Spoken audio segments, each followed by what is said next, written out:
I'm just going to start by thanking President Laurence as he goes out the door, and to say that the connection between local and global can be easily and quickly understood and grasped by all of you, in that your president flew back from India, and I'll talk in a minute about a little bit of the work I know he was doing, and I'm leaving for India on Friday. So we could just, sort of set it up that way.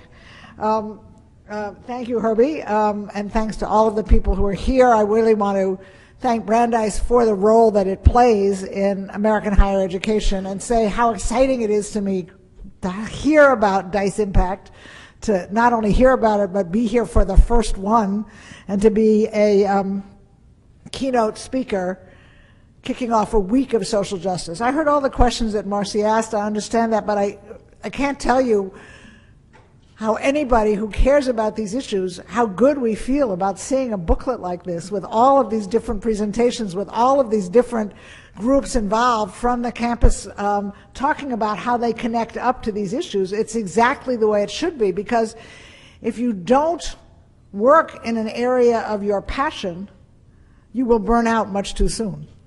And the one thing I can promise you is that the kind of change that needs to be made in the world takes a lot of time.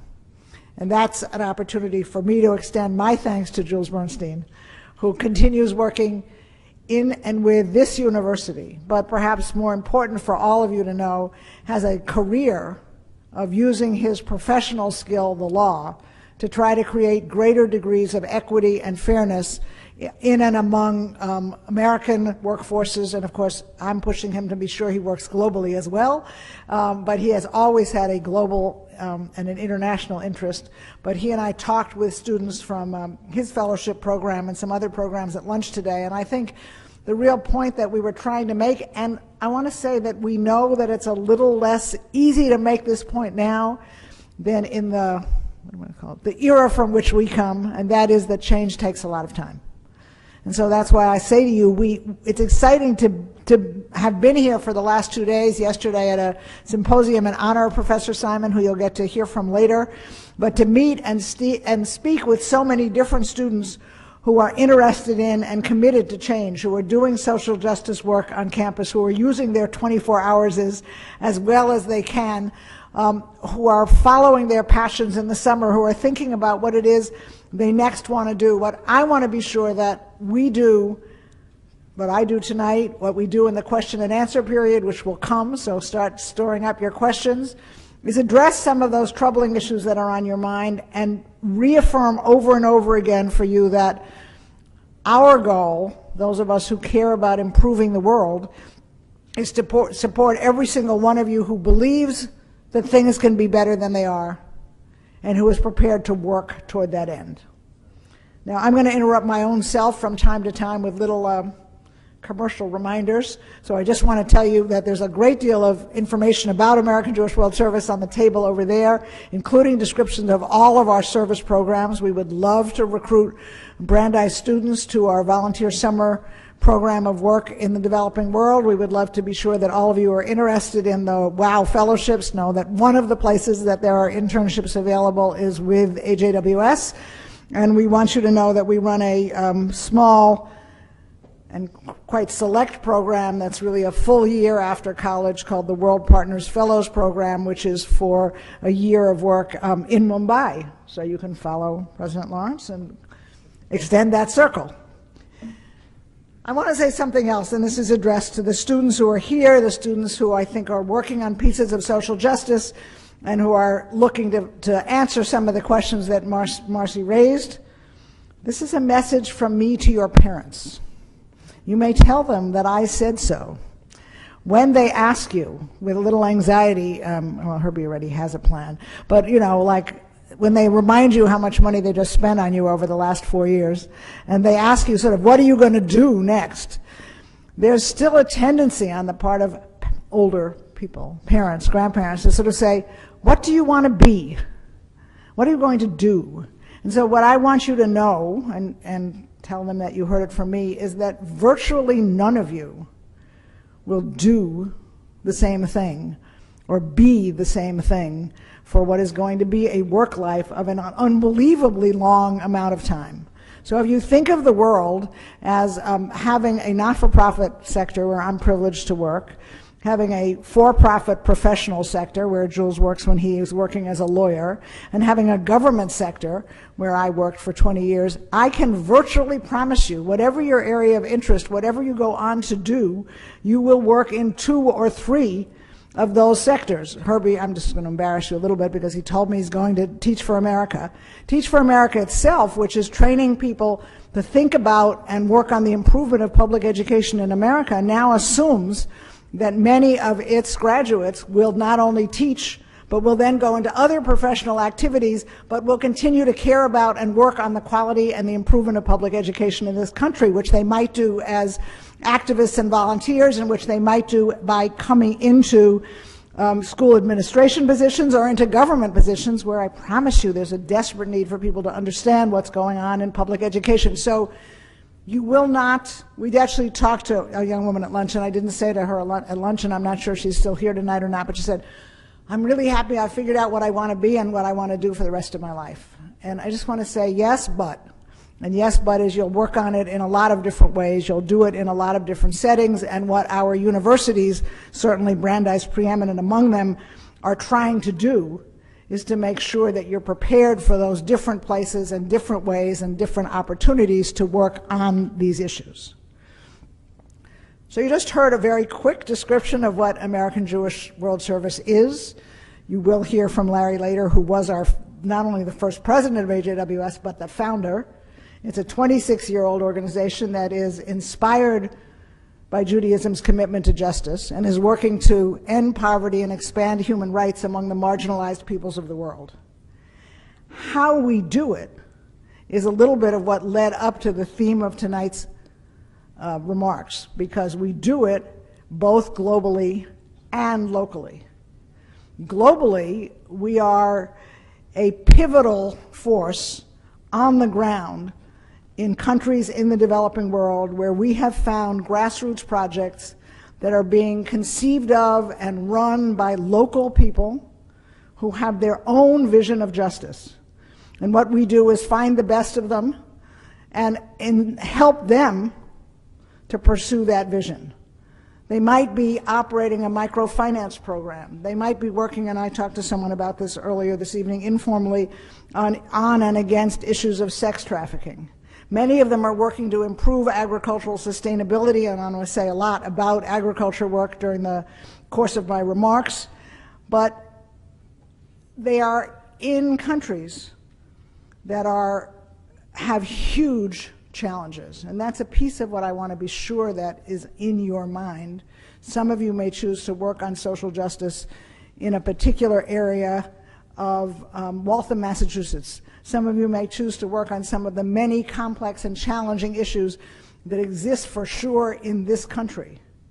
But I do need you to hear me say that the way in which easily 40% of the world lives, except for those of you who come from some of those countries or have for one reason or another traveled to and spent time in those countries, is outside the immediate purview and understanding and grasp of most of us. And that is partly because, and feel free to ask me questions about this later, but even in university, but certainly in the American media, there is an assumption that Americans really don't want as much bad news as there is in the world. And so many of the countries that you may know about in the world, you know about because they had a visible disaster, an earthquake in Haiti, a tsunami in Japan, a previous tsunami in Southeast Asia. Those countries are countries that are coping with some of the worst ravages of poverty, hunger, disease, oppression, gender-based violence all of the time. Those countries are the countries where, depending on which statistic you would prefer to hear, 65 million children between 5 and 14 aren't in school, and 2/3 of those are girls. And I could give you statistic after statistic, and I won't.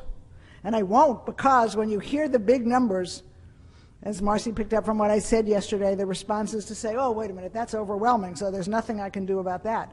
But there not only is something you can do about each of these problems, you can do it both globally and you can do it locally. So in addition to the work that American Jewish World Service does with grassroots groups where we are supporting people's efforts to make social change, we also are, and we hope to become, an even greater pivotal force in this country in putting issues of global social justice into the American and the American Jewish communal agenda. In terms of saying, particularly if you do a service program with us and you've spent a summer building latrines in a community in Uganda where you're helping stop the ravages of waterborne disease by creating latrines and a decent piece of decent sanitation. Those are issues we need you to work on here to make change there. Of course you can come back and work on local issues, but I'm saying you can work locally through us, through the kinds of groups that are speaking on campus this week on pieces of American legislation, on American policy, on American budget, on American program issues that would change the lives of millions of people. We live in a country, I'm going to go a little far afield from time to time, we live in a country that hasn't signed the International Violence Against Women Act.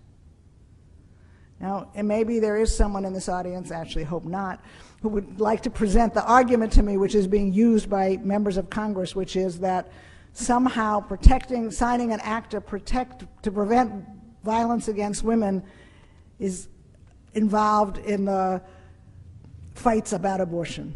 There's no logic to this argument, but that's why it doesn't pass in Washington. We live in a country that hasn't signed the World Convention Against Child Soldiers.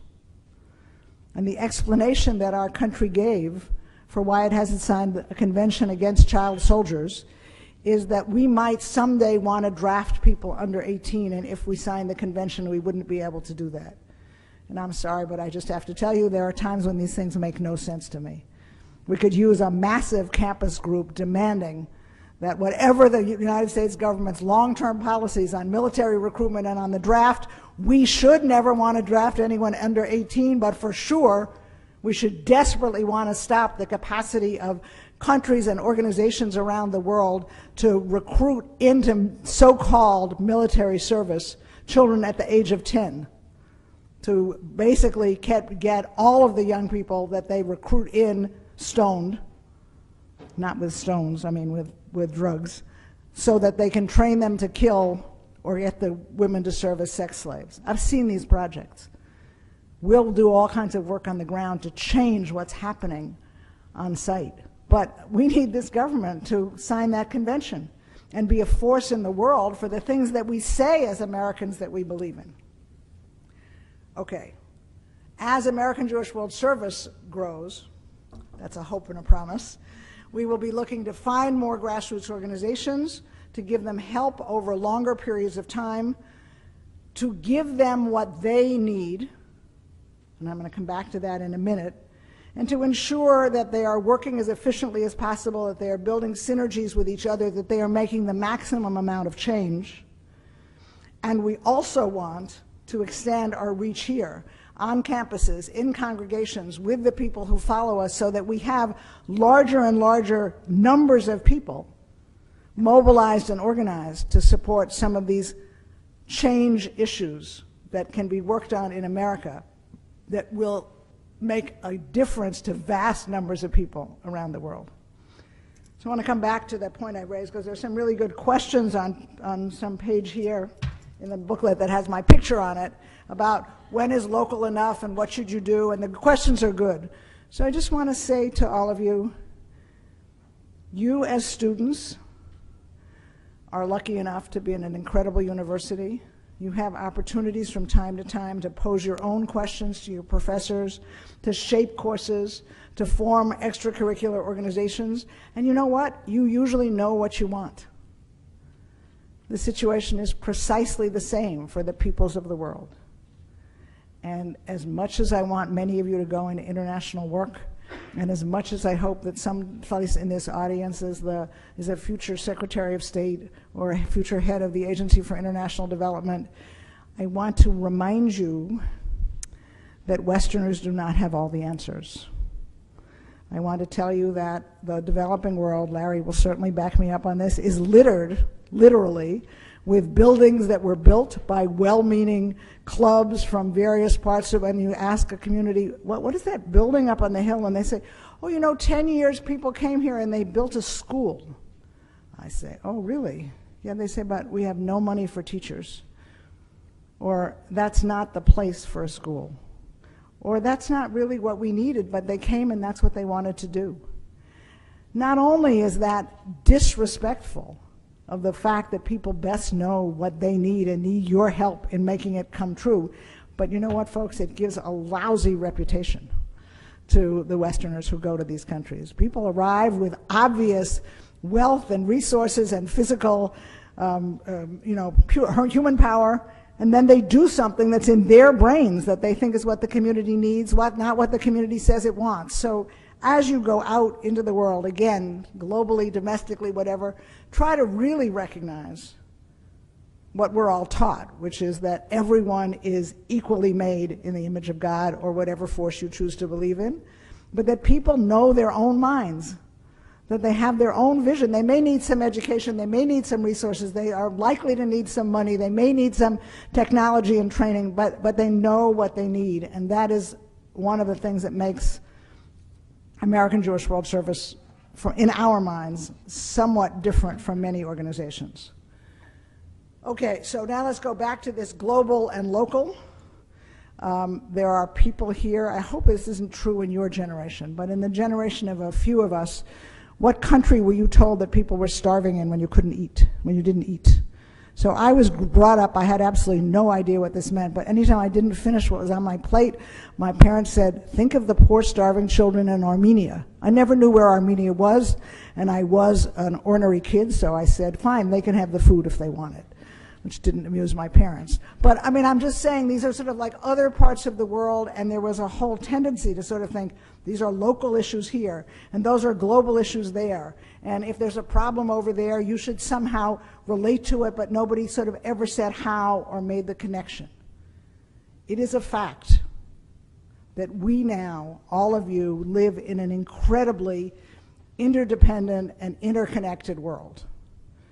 I will give a putative prize. I don't have a real prize, but if there's anyone here who could actually sure that he or she could stand up and name where every article of clothing on your body was made. Anyone think they can do that? Because it's interconnected. Do you know what,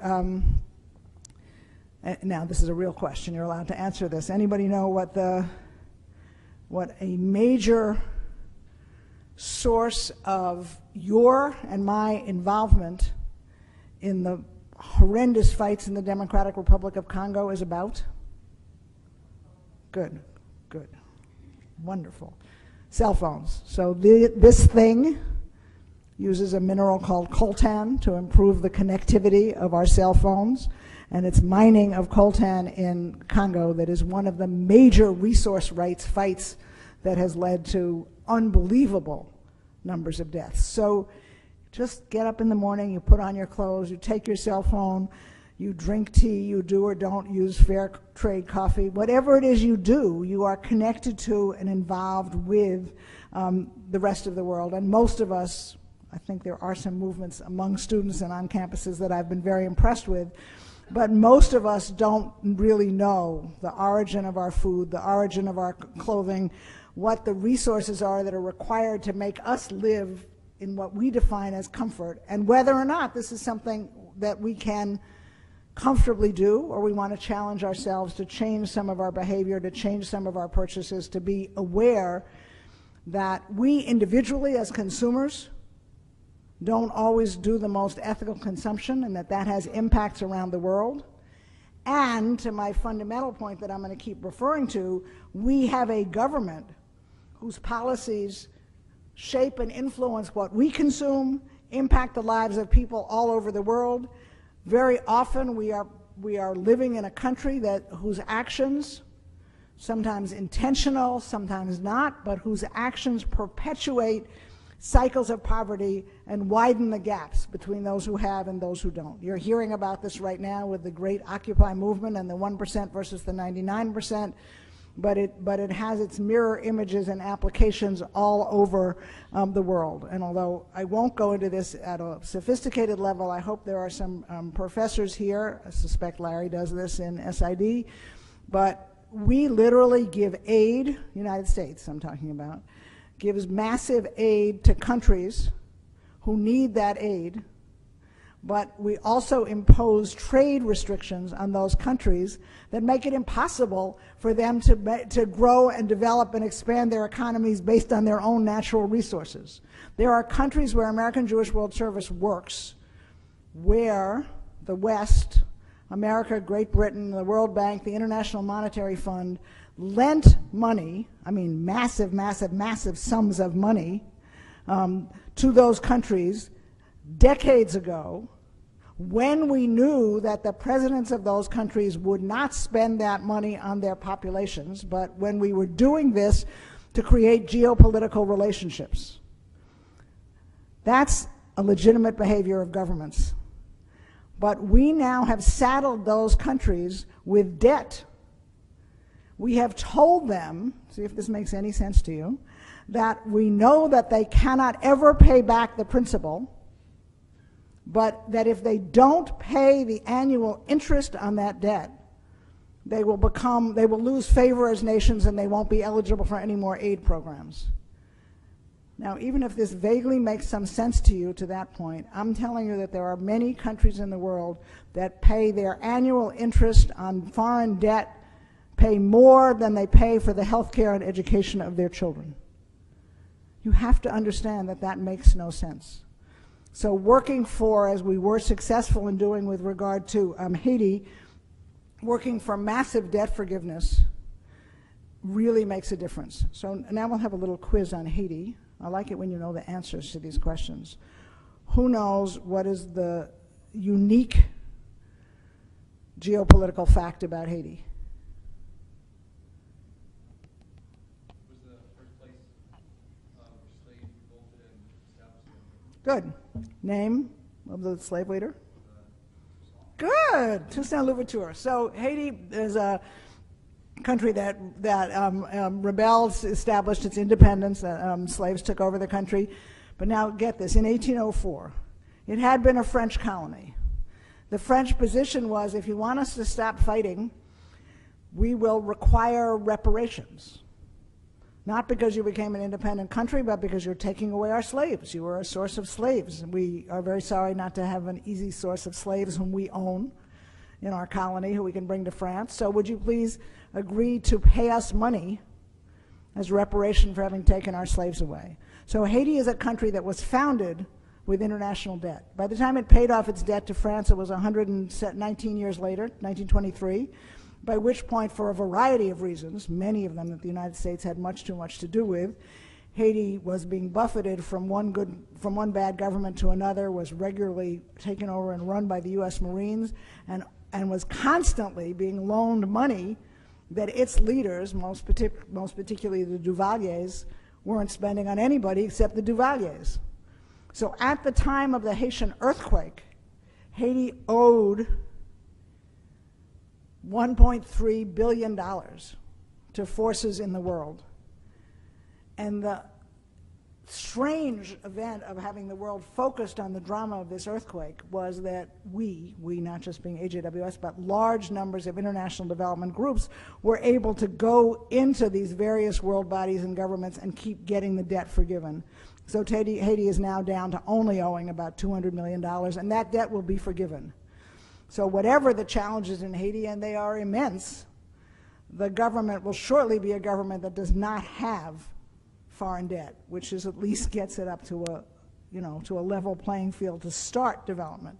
And that's the kind of thing that you're never told when we talk about sort of what our international relations are. So now let me just close by the most dramatic example. This will take me a few minutes. I want to talk about food. So Haiti is a good example, but not the only example, of where many, many millions of people around the world managed to eke out a living. Support their families would be a bit much. Managed to eke out a living by being what is now being called smallholder farmers, which means they have very small plots of land that they've been farming for generations. And in a good year, in the right situation, they can grow enough food to feed their families. And in a slightly better year, they can grow a little bit of food excess to take it to market. Okay, here is the challenge for those farmers worldwide. Their land has been severely degraded, so it doesn't grow as much as it used to. They very often don't know and don't have access to relatively modern farming techniques or decent seeds. They are, in some countries, Haiti being a prominent example, victims of total deforestation of the country. Haiti is a country that is 98% deforested. Some of you come from places other than New York City and Boston. Some of you know what a garden is like, or what a garden is. In order to grow food, you have to have good topsoil. Where there are trees, there are roots. Where there are root systems, there is water retention. Where there is water retention, the soil keeps some level of arability because there's water. When the country is deforested, the topsoil goes. That's particularly true in a place like Haiti, which is mountainous and in which there are hurricanes every year because it's in the Caribbean, so the topsoil flows into the ocean. So a country that's 98% deforested can't have good food production. Haiti, Kenya, another country where we work, are both countries that used to be able to feed their entire population 40 years ago. Not well, but people grew enough food to eat. They are now importing huge amounts of the food that they need. But I want to go back to the earthquake. The earthquake happens. Clearly, suddenly the world knows there's devastation in this half of this island in the Caribbean. They have over 1 million, about 1.5 million people without homes, living in tent camps, and there's a need for food. So maybe you are all really smart, and if you were running Haiti or running the U.S. Agency for International Development or in the Congress, you would immediately know what to do, but I'll tell you what we did. We shipped vast amounts of American surplus rice, which we buy from large agribusinesses, to Haiti in February of 2010, and we happened to have shipped the rice to Haiti in precisely the same week that the Haitian rice crop came in. So Haitian rice farmers couldn't sell their goods, and that's not just a small story. If you're a farmer and you're totally dependent on your farm product and you can't sell it in 1 year and you can't use it, you're less likely to farm the next year. If you're less likely to farm the next year, you literally have no source of income and no source of food. So we devastated further the economy and agriculture of this very fragile country that we were trying to help. So this process of food dumping has a devastating consequence on local farmers. But let's also remember that you were all taxpayers. I sometimes have to remind students that they pay taxes. Even if you don't have a job, you are taxpayers. So our tax dollars, a tiny percentage of our tax dollars are in our food aid program. But our food aid program, unlike that of any other country in the world, requires that we respond to food disasters around the world by taking American surplus food and shipping it.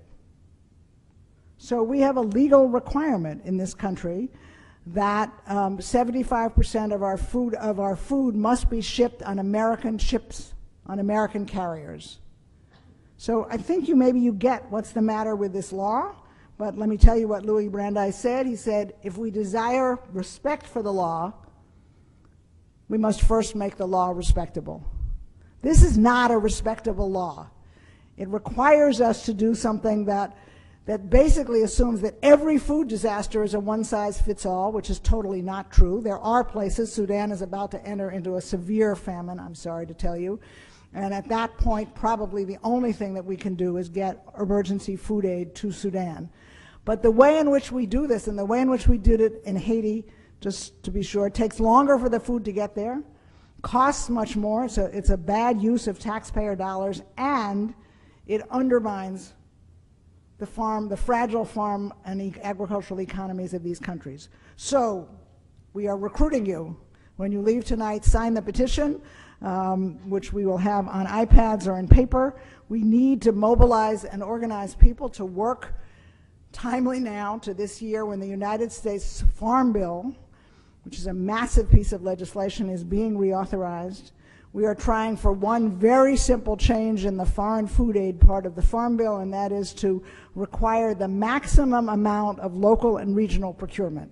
Very, very simple, straightforward words. You can actually understand those. It says where there's a food disaster, where there's a food need, let's start by investing in local farmers. Let's start by buying local food.